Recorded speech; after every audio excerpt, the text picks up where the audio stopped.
Hello and welcome back. तो ये DD के फर्स्ट चैप्टर का फोर्थ पार्ट है। 3 पार्ट ऑलरेडी अपलोडेड है यूट्यूब पे, तो प्लीज़ आप पहले फर्स्ट वो तीनों पार्ट देख लेना। उसके बाद ये लास्ट पार्ट है फर्स्ट चैप्टर का, उसके बाद हम नेक्स्ट चैप्टर स्टार्ट करेंगे।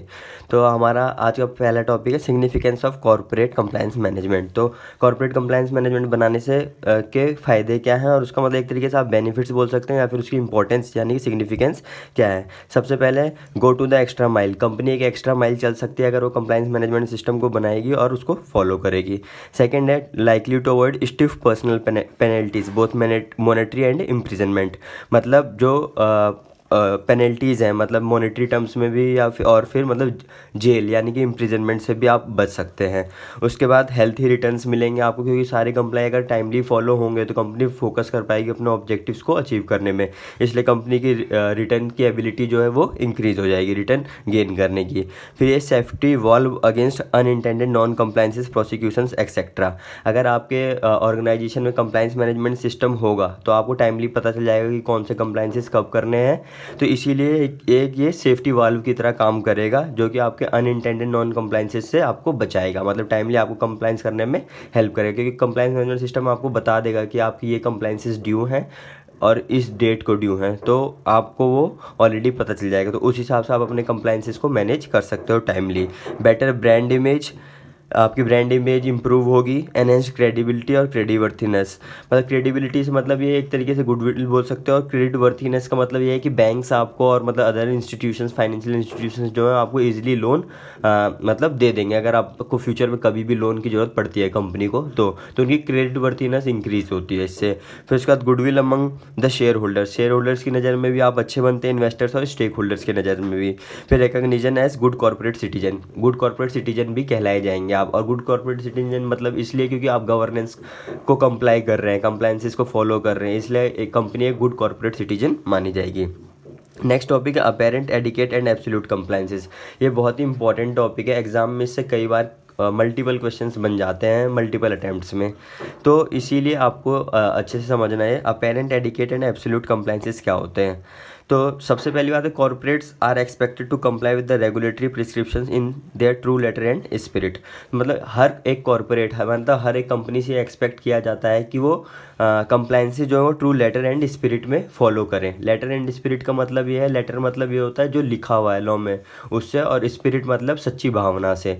मतलब सिर्फ दिखावे के लिए नहीं कि उनको हाँ सच में ही कंप्लायंस फॉलो करना है ताकि वो गुड कॉर्पोरेट सिटीजन बन पाए। तो हर कॉर्पोरेट से यही एक्सपेक्टेशंस की जाती हैं कि वो to comply with the regulatory prescription in their true letter and spirit में। तो इसी में हमने 3 कंप्लायंसेस के बारे में पढ़ना है। पहला है अपेरेंट कंप्लायंसेस। अपेरेंट कंप्लायंसेस एक तरीके से सिर्फ दिखावा है कि मतलब कंपनी कंप्लायंसेस के नाम पे सिर्फ दिखावा कर रही है, और इसका मतलब is a disguise form of non compliance, मतलब एक तरीके का ये नॉन कंप्लायंस ही होता है। Which is worse than a non compliance, मतलब नॉन कंप्लायंस से भी ज़्यादा वर्स होता है। The classic example for apparent compliances are generating documents such as notice, agenda, minutes on papers for board and general meeting which are not actually held.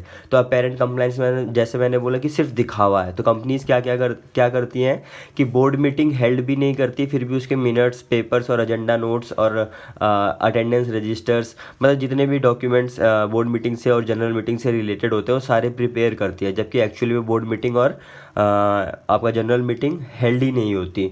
तो इसे ही बोलते हैं अपेरेंट कंप्लायंसेस, सिर्फ दिखावे के लिए। फिर नेक्स्ट है एडिकेट कंप्लायंसेस। एडिकेट मतलब ठीक ठाक, okay.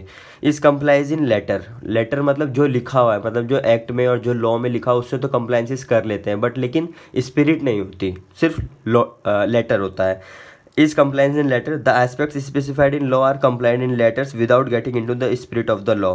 Example box ticking practices. तो इसमें सिर्फ स्पिरिट को फॉलो नहीं किया जाता, सिर्फ जो लॉ में लिखा हुआ है वो फॉलो किया जाता है। नेक्स्ट है एब्सोल्यूट कंप्लायंसेस। एब्सोल्यूट कंप्लायंसेस एकदम ओके कंप्लायंसेस होते हैं कि कंपनी ने मतलब कॉर्पोरेट ने लॉ एंड स्पिरिट दोनों को ही फॉलो किया है, जो एक्ट में लिखा है वो भी, और स्पिरिट मतलब सच्ची भावना से भी लॉ को फॉलो किया है। तो ये अपेरेंट, एडिकेट और एब्सोल्यूट कंप्लायंसेस बहुत ही इंपॉर्टेंट टॉपिक बन जाता है एग्जाम पॉइंट ऑफ व्यू से।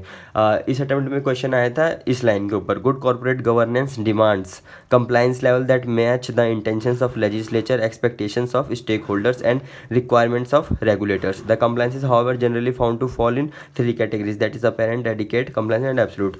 सिर्फ इतना लिख के उन्होंने एक क्वेश्चन पूछ लिया था और हमें उसमें इन तीन compliances के बारे में बताना था।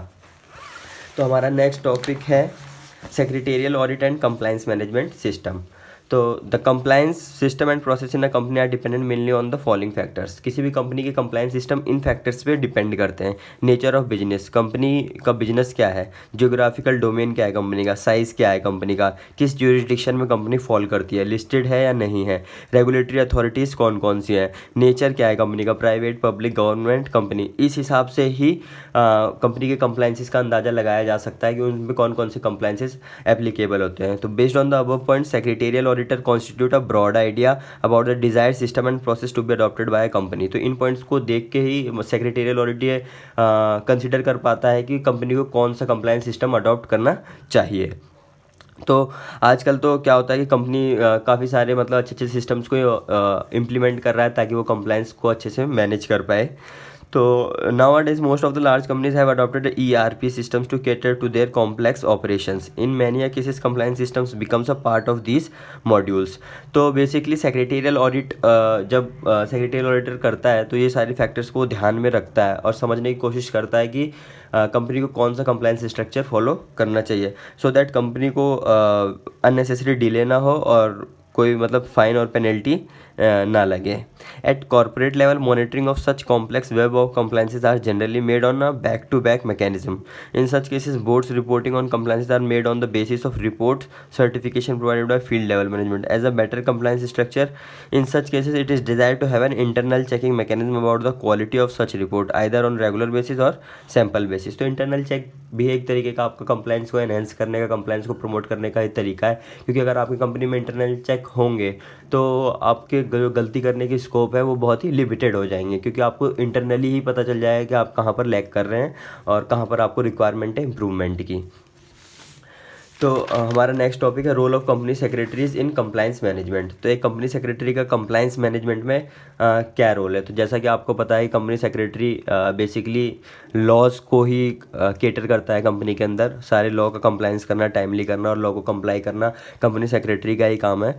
तो रोल क्या क्या है कंपनी के, तो compliance manager of the company बोला जाता है कंपनी सेक्रेटरी को, और उसका काम है इंश्योर करना that the company is in compliance with all regulatory provisions. सारे रेगुलेटरी प्रोविजंस को कंपनी फॉलो करे, कॉर्पोरेट डिस्क्लोजर्स दे टाइमली। और ये कंपनी सेक्रेटरी का फोर्टे होता है। फोर्टे मतलब ये उसका आप यूएसपी बोल सकते हो।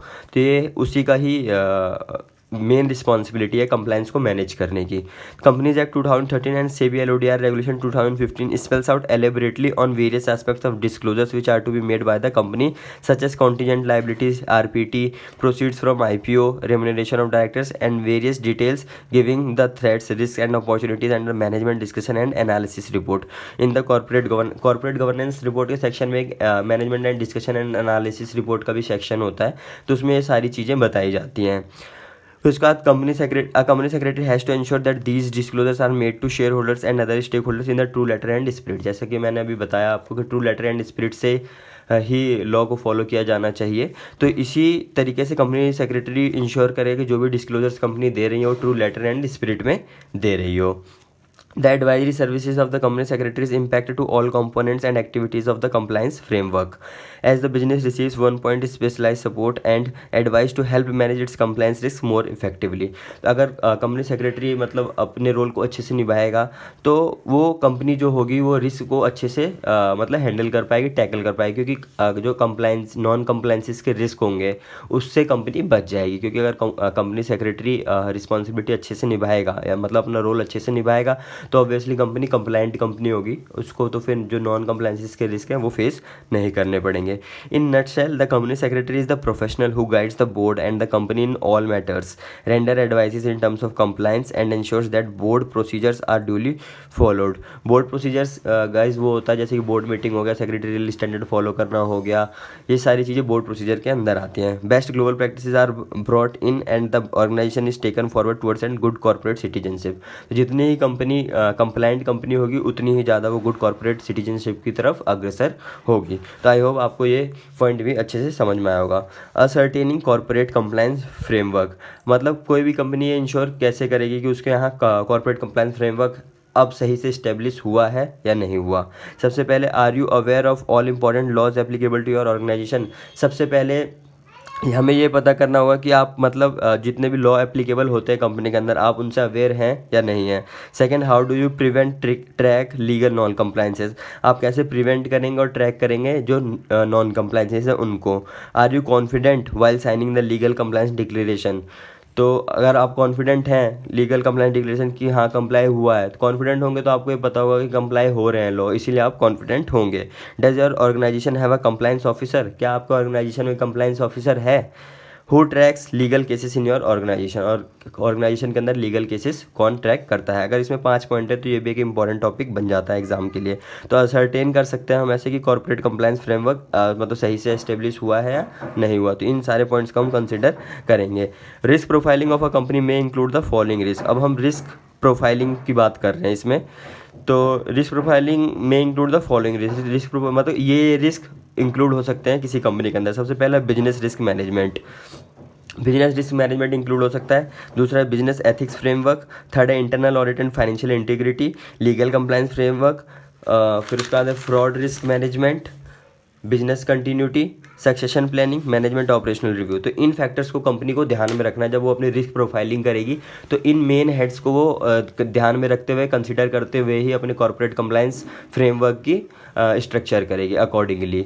तो आई होप दोस्तों इस तरीके से हमारा पूरा फर्स्ट चैप्टर कंप्लीट होता है और आई होप आप सबको सारी वीडियोस अच्छी लगी होंगी। तो प्लीज़ लाइक और सब्सक्राइब कीजिए चैनल को सो दैट, क्योंकि मैं डीडी का कंप्लीट रिवीजन लेने वाला हूँ इसी तरीके से फास्ट ट्रैक बेसिस पे। तो आई होप आपको काफ़ी हेल्पफुल होगा। So please like and subscribe the channel. Thank you so much for watching.